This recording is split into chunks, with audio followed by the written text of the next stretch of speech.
السلام علیکم۔ رات کے 8 بجے ہیں۔ یہ ریڈیو پاکستان ہے۔ خبرنامے کے ساتھ حاضر ہیں عامر ہاشمی اور Raeesa Qasmi.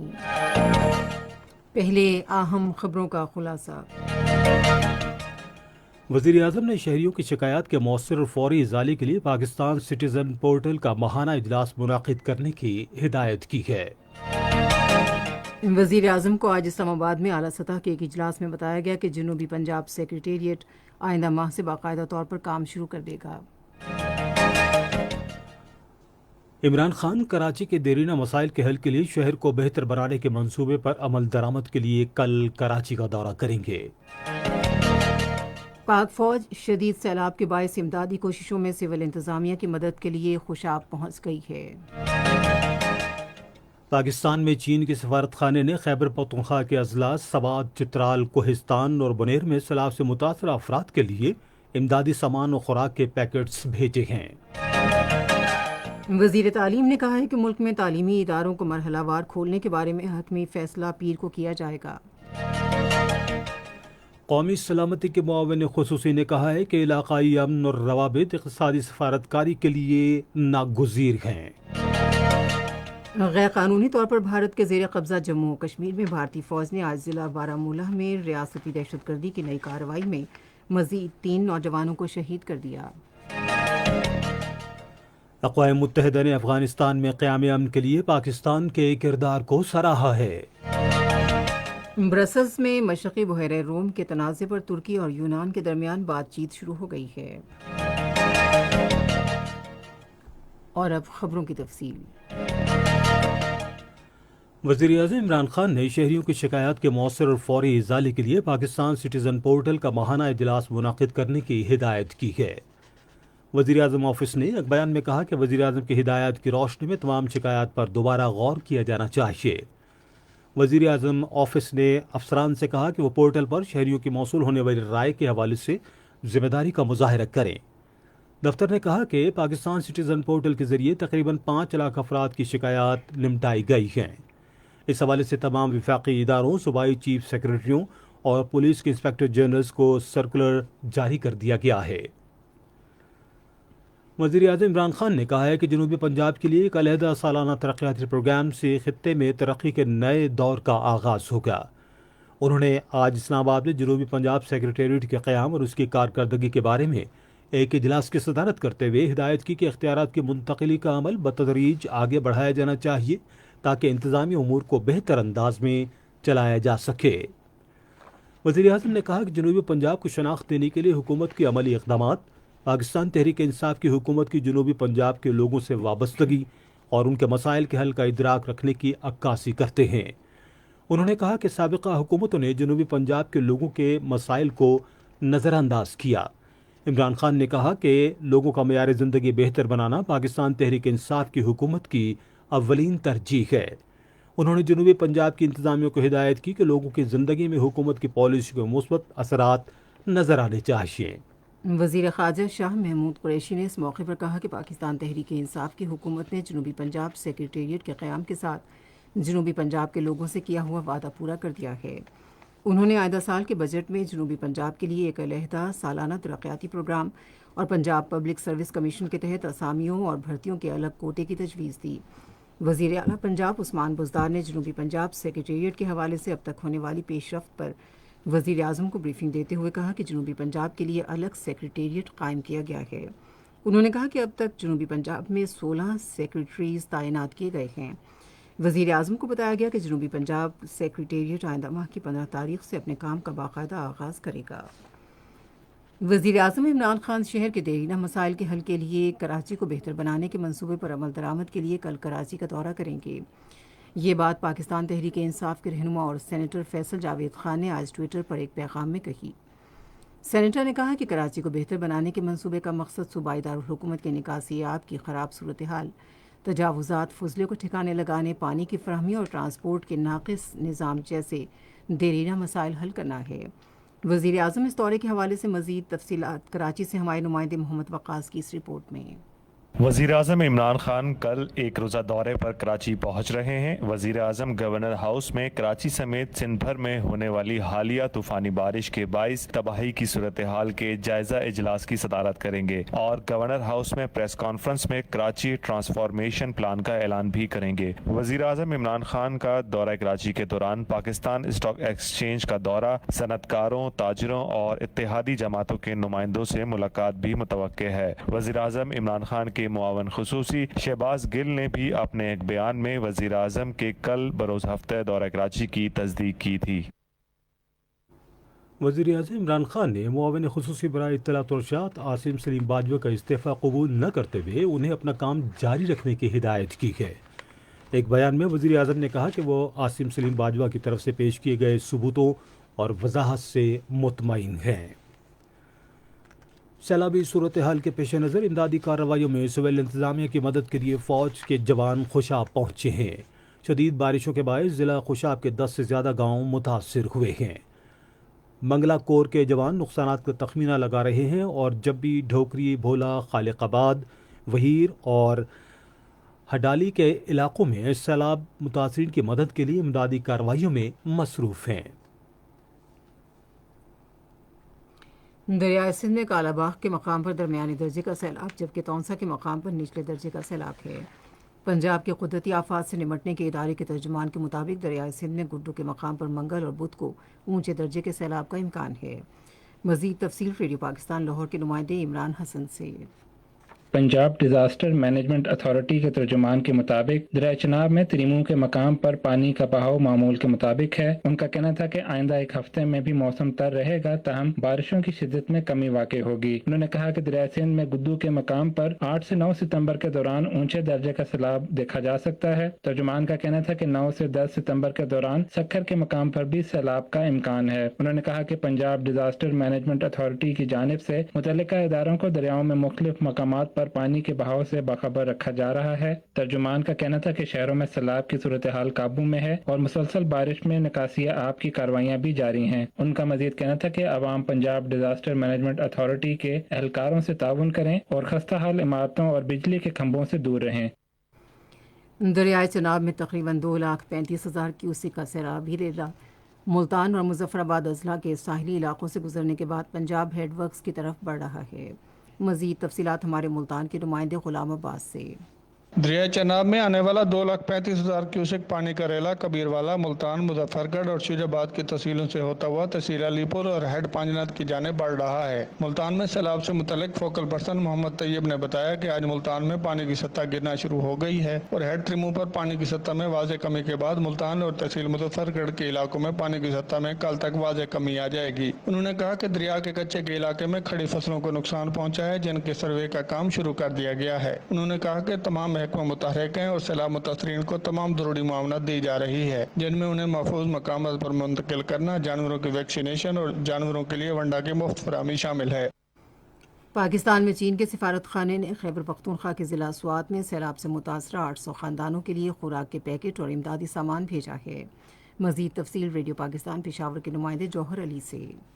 Provincial disaster management authority کے مطابق چینی سفارتخانے کی طرف سے بھیجا جانے والا امدادی سامان متاثرہ افراد میں تقسیم کیا جا رہا ہے۔ اسی طرح خیموں، چٹائیوں، صحت اور کچن کے سیٹ اور کمبل سمیت امدادی سامان بھی چترال، کوہستان اور بنیر کے اضلاع کو بھجوا دیا گیا ہے۔ پی ڈی ایم اے کے مطابق پچھلے 6 دنوں کے دوران بارش اور سیلاب کے باعث خیبر پختونخوا میں 48 افراد لقمہ اجل بنے جبکہ 38 افراد زخمی بھی ہوئے۔ اسی طرح حالیہ بارش اور سیلاب کی وجہ سے 94 مکانات مکمل طور پر تباہ ہوئے جبکہ 191 مکانات کو جزوی طور پر نقصان پہنچا۔ دریں اثنا صوبائی وزیر ثقافت اور محنت شوکت یوسفزئی نے آج ضلع شانگلہ کا دورہ کیا اور سیلاب اور بارش سے متاثرہ لوگوں میں معاوضے کے چیک تقسیم کیے۔ انہیں بارش اور سیلاب سے متاثرہ علاقوں میں ہونے والے نقصانات، امدادی سرگرمیوں اور بحالی کے عمل کے بارے میں آگاہ کیا گیا۔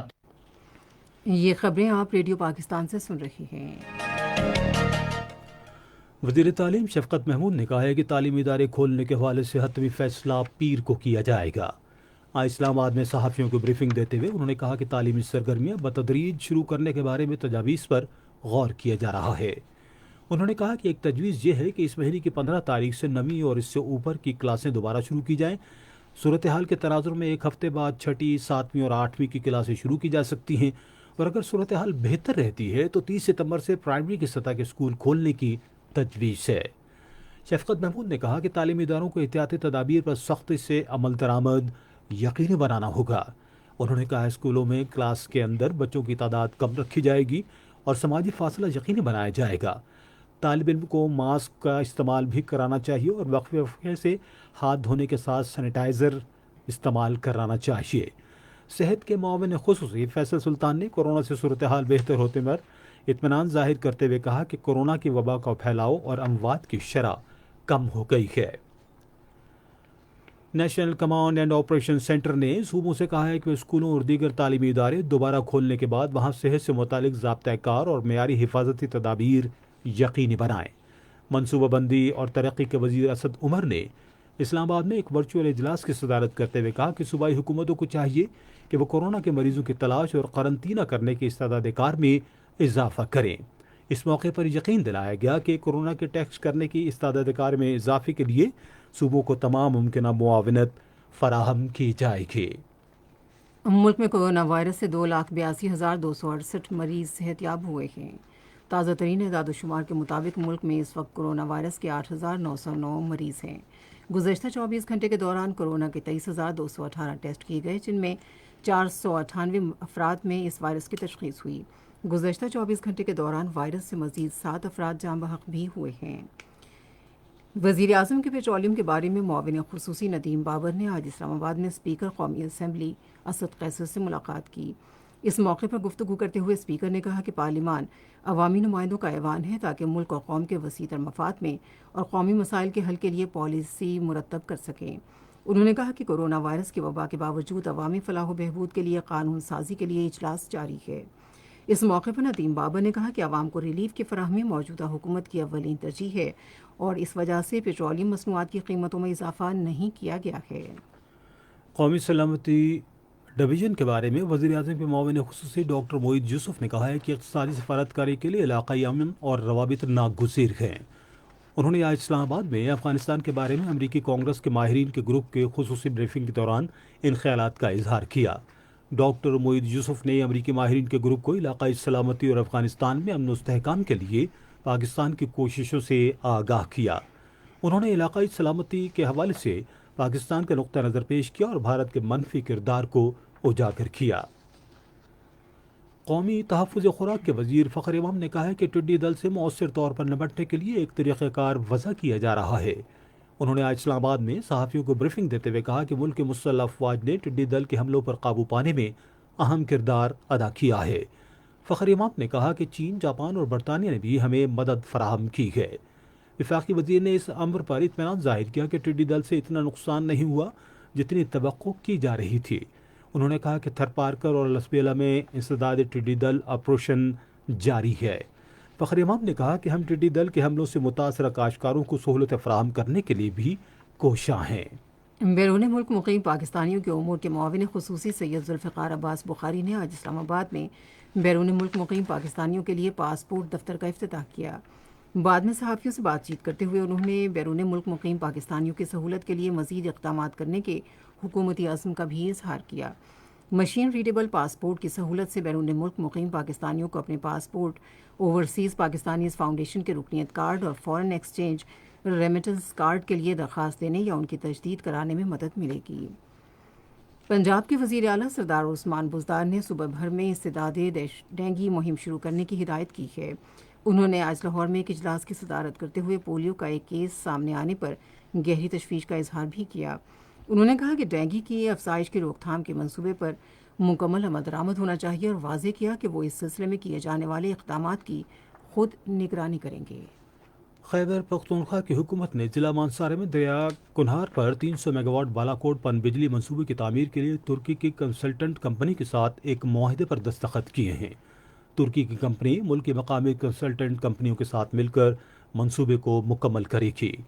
صوبائی حکومت ایشیائی ترقیاتی بینک کی مالی معاونت کے ساتھ منصوبے کی تعمیر کا کام شروع کرے گی، جبکہ منصوبہ 75 کروڑ 50 لاکھ کی لاگت سے 7 سال میں مکمل ہوگا۔ گلگت بلتستان کے نگران وزیر اعلیٰ میر افضل خان نے غیر قانونی طور پر جنگلات کی کٹائی روکنے کے لیے سخت کارروائی کرنے کی ہدایت کی ہے۔ آج گلگت میں ایک بریفنگ میں انہوں نے کہا کہ جنگلات کی کٹائی کے ماحول پر انتہائی منفی اثرات مرتب ہوں گے۔ نگران وزیر اعلیٰ نے کہا کہ 10 ارب درخت لگانے کا سونامی پروگرام وزیر اعظم کا اہم اقدام ہے، جس پر گلگت بلتستان میں بھی عمل درآمد کیا جا رہا ہے۔ انہوں نے کہا کہ زمین کا کٹاؤ روکنے کے لیے دریاؤں اور ندیوں کے کنارے پودے لگانے چاہیے۔ یہ خبریں ریڈیو پاکستان سے نشر کی جا رہی ہیں۔ غیر قانونی طور پر بھارت کے زیر تسلط جموں کشمیر میں بھارتی فوجیوں نے اپنی ریاستی دہشت گردی کی تازہ کارروائی کے دوران آج ضلع بارہمولہ میں مزید 3 کشمیری نوجوانوں کو شہید کر دیا۔ فوجیوں نے نوجوانوں کو ضلع میں پٹن کے علاقے میں تلاشی اور محاصرے کی ایک کارروائی کے دوران شہید کیا۔ بھارتی فوجیوں نے پٹن میں گھروں پر چھاپوں کے دوران 3 کشمیری نوجوانوں کو گرفتار کیا۔ فوجیوں نے ضلع پلوامہ کے علاقے بابھورہ میں بھی تلاشی اور محاصرے کی کارروائی شروع کی۔ ادھر کل جماعتی حریت کانفرنس کے ترجمان نے سری نگر سے جاری ایک بیان میں اسلامی تعاون تنظیم کے سیکرٹری جنرل یوسف بن احمد العثیمین کے بیان کا خیر مقدم کیا ہے، جس میں انہوں نے کشمیریوں کے حق خود ارادیت کے بارے میں OIC کے واضح موقف کا اعادہ کیا ہے۔ حریت کانفرنس کے ترجمان نے کہا کہ کشمیری عوام کے مسلمان ہونے کی حیثیت سے OIC سے بڑی توقعات وابستہ ہیں اور انہیں امید ہے کہ OIC ان کی حالت زار کو اجاگر کرنے کے لیے اپنی کوششوں میں تیزی لائے گی۔ حریت رہنما جاوید احمد میر نے سری نگر سے جاری کردہ ایک بیان میں کہا ہے کہ حل طلب تنازع کشمیر سے جنوبی ایشیا کے امن کو شدید خطرہ لاحق ہے۔ ادھر نیو یارک میں قائم انسانی حقوق کی بین الاقوامی تنظیم ہیومن رائٹس واچ نے اپنی ویب سائٹ پر جاری ایک بیان میں بھارتی حکام پر زور دیا ہے کہ وہ غیر قانونی طور پر بھارت کے زیر تسلط جموں کشمیر میں اپنی فورسز کو مظاہرین کو منتشر کرنے کے لیے مہلک پیلٹ گنز کے استعمال سے روکیں۔ ہیومن رائٹس واچ کی جنوبی ایشیا کی ڈائریکٹر میناکشی گنگوری نے کہا کہ بھارتی فورسز کی طرف سے جموں کشمیر میں پیلٹ گنز کے مسلسل استعمال سے مظاہرین اور راہگیر شدید زخمی ہوتے ہیں۔ اقوام متحدہ نے افغانستان میں امن عمل کے لیے ماحول سازگار بنانے پر پاکستان کے کردار کو سراہا ہے۔ افغانستان کے لیے اقوام متحدہ کے سیکرٹری جنرل کی خصوصی نمائندہ ڈیبورا لیونس نے اقوام متحدہ کے سلامتی کونسل کو بریفنگ کے دوران افغانوں کے درمیان بات چیت کے امکان کا خیر مقدم کرتے ہوئے کہا کہ یہ ایک تاریخی لمحہ ہے۔ انہوں نے پاکستان، قطر اور امریکہ سمیت تمام رکن ملکوں کا شکریہ ادا کیا جنہوں نے اس سلسلے میں سفارتی کوششیں کیں۔ ادھر افغانستان کے صوبے بادغیس میں سیکورٹی فورسز کے ساتھ جھڑپوں کے دوران 15 طالبان ہلاک ہو گئے۔ سرکاری ذرائع کے مطابق 6 عسکریت پسند اور ایک فوجی بھی زخمی ہوا۔ یونان اور ترکی کے درمیان مشرقی بحیرہ روم پر تنازع کے حل کے لیے مذاکرات کا آغاز ہو گیا ہے۔ برسلز میں نیٹو کے سفیروں کے اجلاس کے بعد ایک پریس کانفرنس سے خطاب کرتے ہوئے نیٹو کے سربراہ جینس اسٹولٹنبرگ نے کشیدگی کے خاتمے کے لیے جدید نظام تشکیل دینے کے بارے میں تکنیکی مذاکرات شروع کرنے کی ضرورت پر زور دیا۔ اسٹولٹنبرگ نے کہا کہ ابھی کوئی معاہدہ تو نہیں ہوا مگر مذاکرات کا باقاعدہ آغاز ہو گیا ہے۔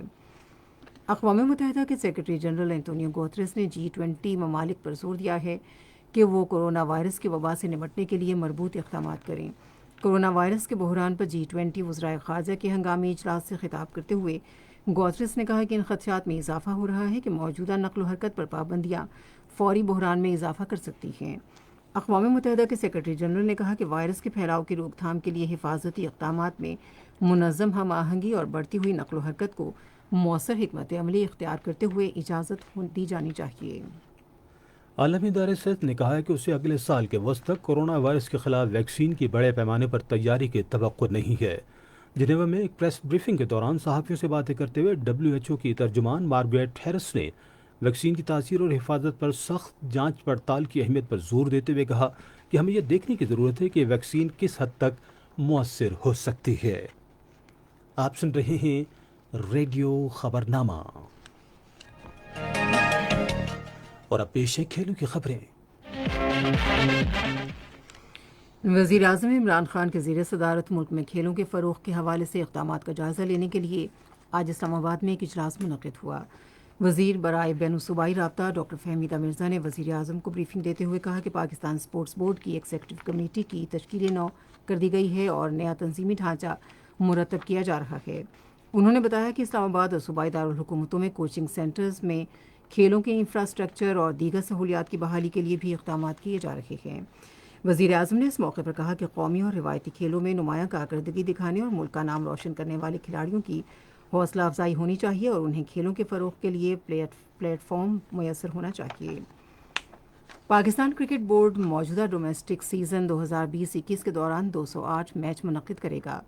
پی سی بی کی طرف سے آج جاری کردہ پریس ریلیز کے مطابق قومی T20 کپ کا پہلا مرحلہ رواں ماہ کی 30 تاریخ سے اگلے ماہ کی 18 تاریخ تک راولپنڈی اور ملتان میں کھیلا جائے گا۔ قومی T20 کپ کا 15 میچوں پر مشتمل دوسرا مرحلہ اگلے ماہ کی 1 سے 8 تاریخ تک لاہور میں کھیلا جائے گا، جبکہ قومی انڈر-19 ون ڈے ٹورنامنٹ اگلے ماہ کی 13 تاریخ سے 2 نومبر تک کھیلا جائے گا۔ ادھر قائد اعظم ٹرافی کا پہلا مرحلہ اگلے ماہ کی 25 سے 5 جنوری 2021 تک کھیلا جائے گا۔ ہیڈ کوچ اور چیف سلیکٹر مصباح الحق پیر کو لاہور میں ٹور سے متعلق پریس کانفرنس کریں گے۔ قومی کرکٹ ٹیم انگلینڈ سے وطن واپس پہنچ گئی ہے، تاہم بابر اعظم، عماد وسیم اور شاہین آفریدی کاؤنٹی کرکٹ میں شرکت اور شعیب ملک نجی مصروفیات کے باعث پاکستان نہیں آئے ہیں، جبکہ باؤلنگ کوچ وقار یونس براہ راست آسٹریلیا روانہ ہو گئے ہیں۔ کورونا وائرس کی وجہ سے پیدا شدہ صورتحال میں کئی سیریزوں سے محروم بنگلہ دیشی کرکٹ بورڈ کے حکام نے پاکستان کے خلاف ملتوی شدہ ٹیسٹ کی ری شیڈیولنگ کے لیے بےتابی کا اظہار کرتے ہوئے کہا ہے کہ اسمال ونڈو کے باعث اس میچ کا انعقاد قابل عمل محسوس ہوتا ہے۔ پی سی بی کے چیف ایگزیکٹو آفیسر نظام الدین چودھری کا کہنا تھا کہ سبھی جانتے ہیں کہ کورونا کی وجہ سے انہیں Australia, Sri Lanka, New Zealand اور آئرلینڈ کے خلاف 4 طے شدہ سیریزوں سے محروم ہونا پڑا۔ اور اب پیش ہیں تجارتی خبریں۔ مالی سال 2020-21 کے دوران کارپیٹس، رگز اور میٹس کی برآمد میں گزشتہ مالی سال کے نسبت 3.67% اضافہ ہوا۔ جولائی 2020 کے بعد سے $5,454,87,000 مالیت کے کارپیٹس، رگز اور میٹس برآمد کیے گئے، جبکہ گزشتہ سال کے اسی عرصے کے دوران $52,93,000 مالیت کے کارپیٹس برآمد کیے گئے۔ پاکستان کے آم کی برآمد میں زیادہ اہداف حاصل کیے ہیں اور کورونا وائرس کی وبا کے باوجود موجودہ سیزن کے دوران قابل قدر غیر ملکی آمدن حاصل ہوئی۔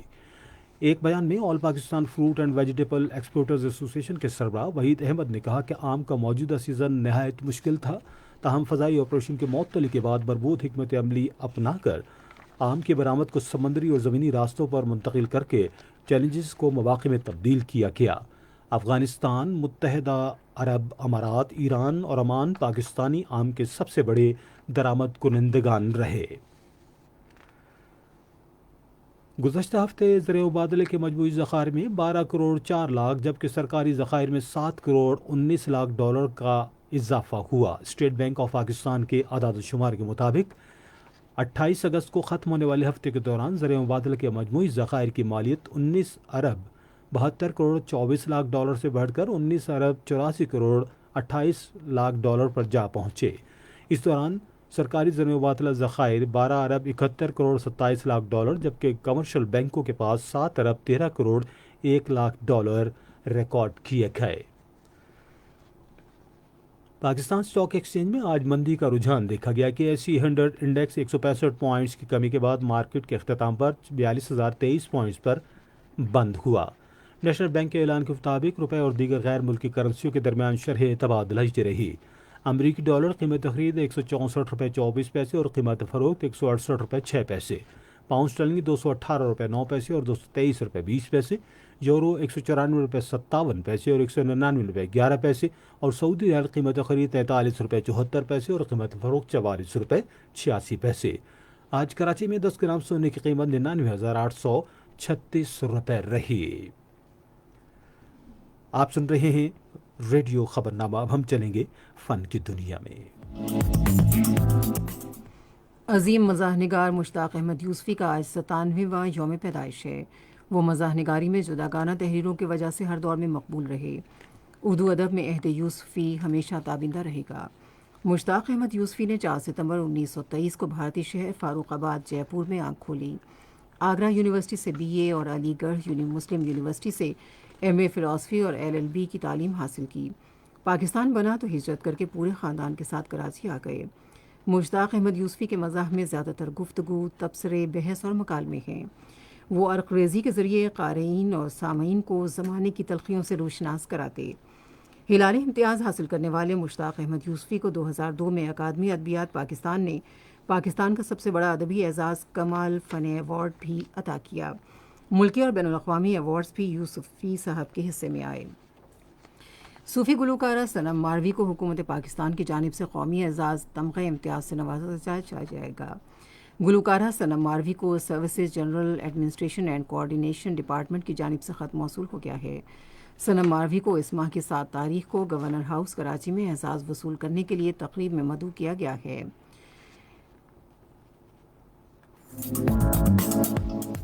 اور اب سائنس کی دنیا سے کچھ خبریں۔ واٹس ایپ کے بعد فیس بک نے افواہوں اور غلط معلومات کو پھیلانے سے روکنے کے لیے میسنجرز میں فارورڈ میسیجز کی تعداد محدود کر دی ہے۔ اس کا اعلان رواں سال مارچ میں کیا گیا تھا اور اب اس پر عمل درآمد شروع کر دیا گیا ہے۔ فیس بک نے بتایا ہے کہ اب ایک میسیج کو ایک وقت میں 5 افراد یا گروپس کو ہی فارورڈ کیا جا سکے گا۔ ایک نئی تحقیق سے پتہ چلا ہے کہ زیادہ چلنے والے افراد میں فشار خون کا مسئلہ کم ہوتا ہے۔ اس تحقیق سے اس بات کو تقویت ملی ہے کہ زیادہ مستعد رہنا دل کی صحت کے لیے اچھا ہے۔ ایک حالیہ تحقیق کے مطابق جو لوگ زیادہ چلتے ہیں ان میں فشار خون کم ہوتا ہے۔ ہائی بلڈ پریشر سے امریکہ کی تقریباً آدھی آبادی متاثر ہے اور یہ دل کے امراض اور دل کے دورے جیسے امراض کا باعث ہے۔ اور اب جانتے ہیں آج کے موسم کی صورتحال۔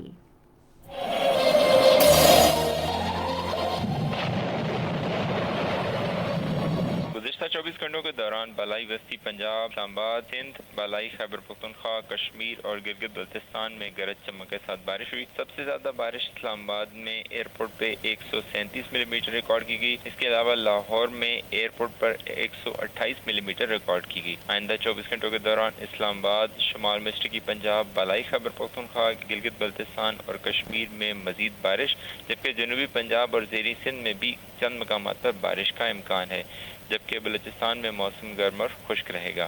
آج ریکارڈ کیا گیا زیادہ سے زیادہ درجہ حرارت تربت میں 42 ڈگری سینٹی گریڈ رہا۔ ملک کے مختلف شہروں میں ریکارڈ کیا گیا زیادہ سے زیادہ درجہ حرارت کچھ اس طرح سے تھے: اسلام آباد 31، لاہور 28، کراچی 31، پشاور 35، مظفر آباد 29، مری 20، سری نگر 21، جموں 28، پلوامہ 22 اور اننت ناگ میں 20 ڈگری سینٹی گریڈ ریکارڈ کیا گیا۔ خبرنامہ ختم کرنے سے پہلے اہم خبروں کا خلاصہ ایک مرتبہ پھر سن لیجیے۔ وزیر اعظم نے شہریوں کی شکایات کے مؤثر اور فوری ازالے کے لیے پاکستان سٹیزن پورٹل کا ماہانہ اجلاس منعقد کرنے کی ہدایت کی ہے۔ وزیر اعظم کو آج اسلام آباد میں اعلیٰ سطح کے ایک اجلاس میں بتایا گیا کہ جنوبی پنجاب سیکریٹریٹ آئندہ ماہ سے باقاعدہ طور پر کام شروع کر دے گا۔ عمران خان کراچی کے دیرینہ مسائل کے حل کے لیے شہر کو بہتر بنانے کے منصوبے پر عمل درآمد کے لیے کل کراچی کا دورہ کریں گے۔ پاک فوج شدید سیلاب کے باعث امدادی کوششوں میں سول انتظامیہ کی مدد کے لیے خوشاب پہنچ گئی ہے۔ وزیر تعلیم نے کہا ہے کہ ملک میں تعلیمی اداروں کو مرحلہ وار کھولنے کے بارے میں حتمی فیصلہ پیر کو کیا جائے گا۔ اقوام متحدہ نے افغانستان میں قیام امن کے لیے پاکستان کے کردار کو سراہا ہے۔ اور برسلز میں مشرقی بحیرہ روم کے تنازع پر ترکی اور یونان کے درمیان بات چیت شروع ہو گئی ہے۔ خبرنامہ آپ نے سنا۔ پینل انجینئر تھے فرحان علی، سپروائزر شعبہ اردو چودھری ضمیر اشرف، مدیر ہوم ڈیسک رانا غلام مصطفیٰ، مدیر فورن ڈیسک مشرف رباب، مدیر کھیل تجارت سائنس اور فن کی خبریں رخسانہ یاسین، کوآرڈینیشن ایڈیٹر سجاد عامر، نگران اعلیٰ عبدالہادی مایار، اور پیشکش شعبہ خبر ریڈیو پاکستان۔ مزید خبروں اور تجزیوں کے لیے آئیے ہماری ویب سائٹ پر radio.gov.pk۔